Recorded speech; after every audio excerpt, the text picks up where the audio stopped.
गांव नूरपुर की सबसे बड़ी पहचान वहां के मेहनती और ईमानदार लोग थे। इसी गांव में दो भाई हमीद और सईद अपने वालिद की जमीनों पर खेती बाड़ी करते थे।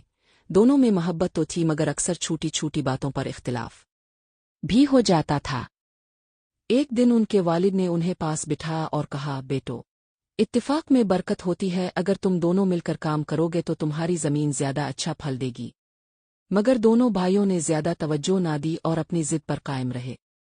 चंद साल बाद वालिद का इंतकाल हो गया। भाइयों ने जमीन आजी आजी बांट ली और अलग अलग काम करने लगे। हमीद ने अपनी जमीन पर गंदम उगाई जबकि सईद ने चावल की फसल लगाई। पहले साल दोनों को ठीक ठाक मुनाफा हुआ, मगर अगले साल खुश्क साली ने गांव को घेर लिया। हमीद की गंदम की फसल पानी की कमी से जल गई जबकि सईद की चावल की फसल पानी न होने की वजह से उग ही ना सकी। दोनों को भारी नुकसान हुआ।